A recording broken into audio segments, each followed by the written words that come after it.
Sanibonani. Le message lengiyidlulisa kunini linanzele eMasheni Mash. Nala nginisola khona nina nihambela le Masheni Mash. Kunendo lenimfihlele yona phakela umthakathi ningafuni ukumchazela yona kaninzaba nibe nemona so nina nilandzela Masheni Mash. Ngoba lo muntu nimlandzela ngoba niyamthanza. Manyalo njengoba uyagula ingcondo ayisekho right.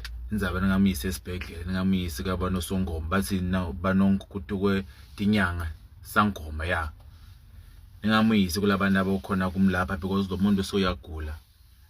And nani niyambona ukuthi lo muntu soyagula. Ngoba lo muntu lokhuluma into namuhla. Ngisho na 3 days mningi kakhulu soyijikile lento sokukhuluma lokunye. Nina ukubona ku right lokho. Lokho nina nibalandzeli bakhe nikubona ku right na indzaba ningamvusi indzaba ningamlaphisi lo muntu ngoba niyambona ukuthi soyasangana engcodweni. Phela umuntu soyagula cobo. Lento la yenda kayisekho. Uthi yena angaza wajoyina umuntu waseZimbabwe.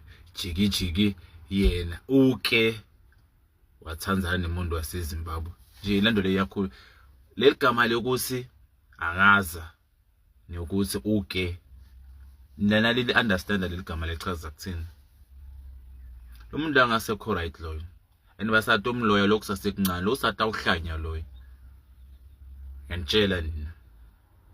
Angakhulume kabe ngemaZimbabwe. MaZimbabwe are strong, aloya maZimbabwe. MaZimbabwe ungadlala ngabo botokuloya vele ufe nya. Enongafa kuncono ngoba buhlungu ngeke ubuvu bokuhlanyisa. Labe bakulandzela baphenze bakujikela bakuhleke. Ngiyakutshela mina. Ngakho yini lokho? Mtsheleni lo bhotweni ukuthi lento la yendaba se wrong.